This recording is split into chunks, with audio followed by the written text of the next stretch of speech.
moçoroense José Bezerra é adepto da fotografia em preto e branco. Suas influências vêm de mestres como Henri Cartier-Bresson, Sebastião Salgado, além do amigo Pacífico Medeiros.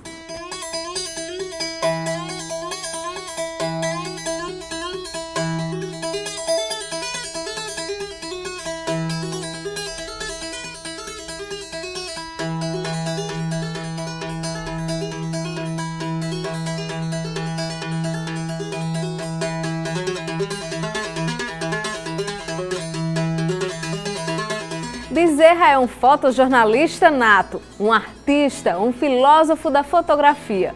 Com vocês, o olhar potiguar de José Bezerra.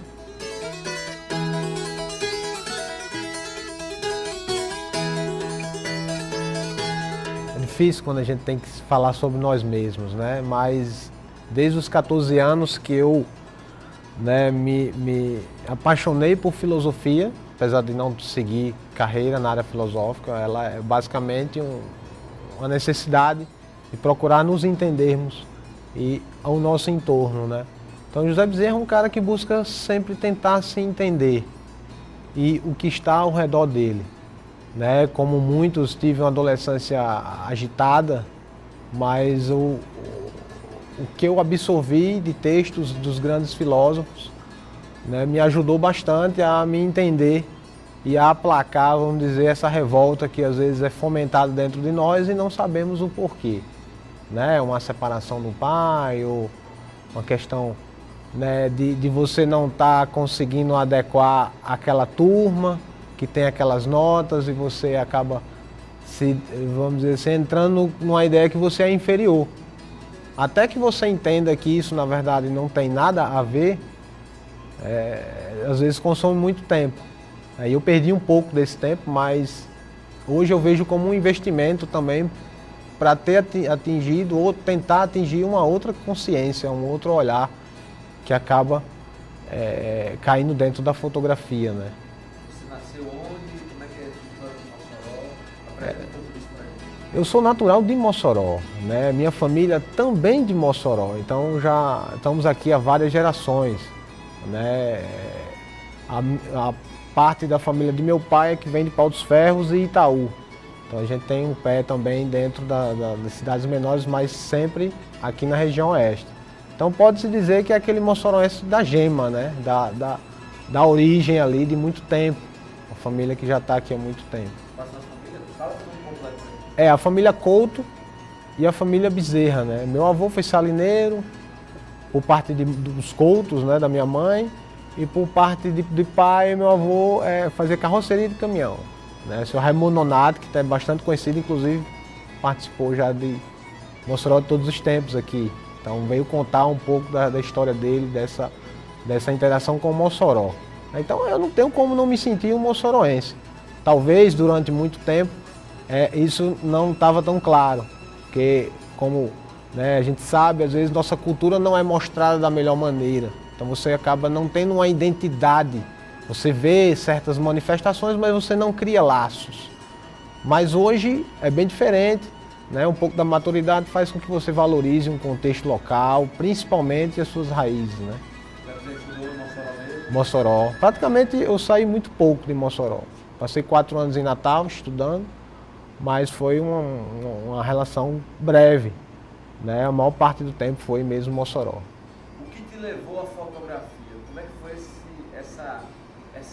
esse encontro, né, com a fotografia?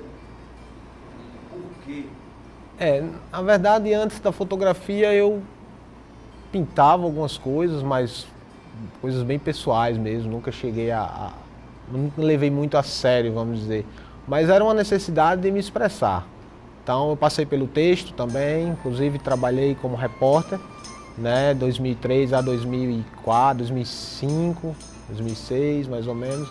Eu trabalhei como repórter do cotidiano, mas não tinha essa relação com a fotografia. Logo quando eu fui para Natal, né, a partir de 2008, 2007, 2008, eu comecei a sentir essa necessidade. Eu não estava mais afim do texto, né, não estava mais afim do quadro, porque essa minha geração, né, ela é um clock um pouco mais acelerado. também não sou muito novo, eu tenho 34 anos, né? Mas já peguei ali uma parte desse processo de aceleração. Então a pintura não iria me satisfazer, porque ia ser mais demorada, etc. Então foi quando eu decidi, né? Estava começando o boom dos smartphones, com câmera, com qualidade razoável. Eu disse, eu vou investir numa pequena câmera e vou começar a tentar me expressar através de imagens fotográficas, né? E aí comecei com o celular, né? Como acho que muitas pessoas também, e fotografava mais formas. Eu basicamente li um texto muito importante, né? Que falava da necessidade de entender as formas para você criar qualquer tipo de composição, desde o quadro pintado, da pintura, até uma obra fotográfica. Você tem que entender isso. Então eu parti mesmo do microcosmo. Eu peguei um celular e comecei a fotografar canto de parede, linhas de um mosaico. Então comecei a procurar linhas e formas. Passei mais ou menos mais de um ano, né, para descobrir que isso se chamava mixang, que é uma técnica fotográfica com base numa meditação tibetana, né, que tem justamente esse olhar. Para que você vá ao macrocosmo, você tem que entender o micro, né? Você tem que entender os detalhes para depois observar o todo, né? Isso eu vim descobrir depois de um ano, mais de um ano já, de exercício. Não era nada muito sério, inclusive eu perdi muito desses arquivos, porque eu não tinha muita necessidade de guardar o arquivo, somente a experiência. E aí, já quando comecei a levar mais a sério, fui gostando desses processos, 2009, 2010. Em 2010 eu comprei uma câmera, né? Assim, já melhor, já comecei a fotografar com um pouco mais de seriedade. Comecei a participar de alguns concursos, você começa a ganhar e de repente com foto de paisagem, sempre voltando ali. Nessa época eu estava na etapa da paisagem. Saí do micro, comecei a etapa de paisagens, né? Que é muito comum esse tipo de... que é mais fácil, é mais simples, a paisagem não vai se mover, então são menos elementos, dá para você ter um sucesso razoável ali, até para si próprio, para você agradar a si próprio, né? E aí, só que isso foi ficando insuficiente, essa necessidade só de fazer a paisagem. Então chegou um momento que aí é quando as coisas casam, né? Da melhor maneira. Conheci Pacífico Medeiros e ele, como muitas outras pessoas que ele ajudou, ele chegou para mim e disse, Zé, eu estou gostando do seu trabalho, mas eu percebo que quando você coloca o ser humano, suas fotos são melhores. Por que eu colocava o ser humano? Porque eu já estava naquele intercâmbio. A paisagem tinha que entrar mais alguma coisa, mas era algo quase que inconsciente. Você lembra que ano foi isso? Isso já foi em 2012, 2011 para 2012. Né? Você vê que é uma... Quem me conhece, quem não me conhece pessoalmente, acha que, se for tirar só pelo trabalho, acha que eu tenho muitos anos de fotografia. Não é bem assim. Né? Se você for olhar efetivamente, a partir desse trabalho documental hoje, ele começou a ser feito em 2012. A essência, ele começou a ser moldado em 2012. Começou a estudar também? Não, eu já estudava, só que eram estudos voltados para a fotografia de paisagem, né? Mais aquele contexto. E aí eu lia muito, então eu não lia muita coisa de fotografia. Eu lia coisas mais gerais, eu gosto muito de comportamento, né? A filosofia me levou muito a esse entendimento do indivíduo, não somente por suas ideias, mas também por questões biológicas, né? Certos elementos internos que mudam, que podem alterar o seu comportamento e entender onde é que você pode criar certos mecanismos de se precaver a perder o controle, digamos assim. Né? Então, se você sabe que aquilo lhe incomoda, tente evitar. Tente deixar que as pessoas saibam que você não gosta daquilo. Explicando de uma maneira interessante, né? Que elas absorvam bem e que não levem isso por um lado agressivo. Né?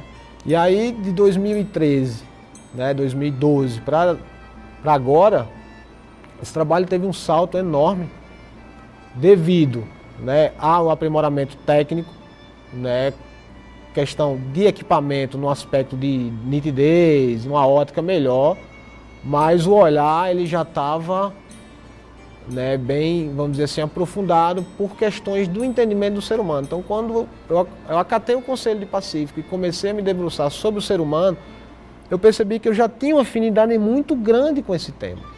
E eu até me admirei porque, como é que eu não tinha pensado nisso? Né? Como é que eu não tinha criado consciência disso, já que é algo que eu gosto de muito tempo?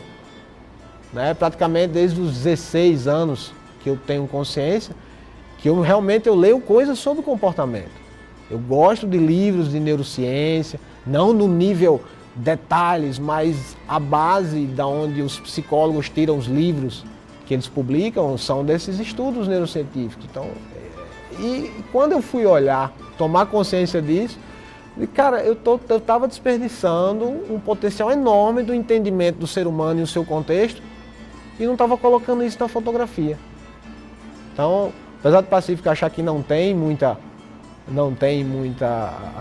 participação nisso, mas tem, porque talvez eu demorasse um pouco mais de tempo ou mais tempo para alcançar essa consciência. Uma guinada total. É como se eu estivesse indo aqui e eles José, vire 180 que a sua vertente é essa. Então assim, mais do que fazer um bom trabalho, alguém que chega e lhe diz o certo na hora certa, e você está preparado para absorver aquilo da maneira certa. Não como uma afronta, não como uma depreciação do seu trabalho, mas na verdade como acreditar que você tem essa capacidade de olhar para esse lado e de explorar esse potencial que você não criou consciência ainda. Seguindo nessa vertente, nessa nova guinada na sua vida, hoje, qual é a sua inspiração na fotografia? É o ser humano. Acabou sendo até por essa atração natural já.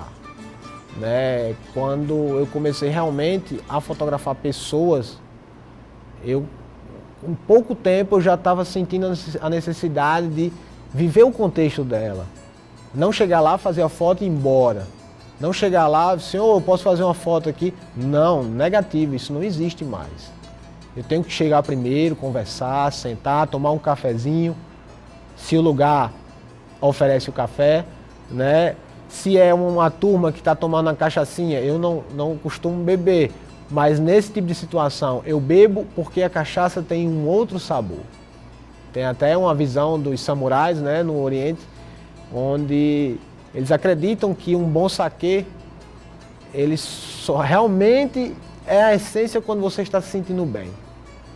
Então isso acaba sendo um pouco da fé que a gente sente, então dessa entregação, desse desprendimento, né? Você quebra certos laços que você foi condicionado e vai para ambientes onde você nunca imaginou que estaria, conversando amenidades, mas sempre tentando entender o outro, por que é que ele pensa daquela forma, como ele chegou a ser desse jeito, por que ele escolheu esse caminho, se ele teve alternativas, de você realmente entender a pessoa e o contexto onde ela vive, para poder ter a capacidade, né, no microcosmo, você fazer o macro, fazer uma coisa maior, né, de uma maneira mais consciente. Entender que a ferramenta que ele tem na mão tem um valor simbólico para ele. Às vezes ele nem tem consciência disso, mas você percebe, né, e quando você pergunta que eles criam consciência, eles vão falar bem sobre aquilo. Quais são os exemplos que te movem na fotografia? Muitos deles não têm ligação com a fotografia, tem mais a ver com pessoas também, né?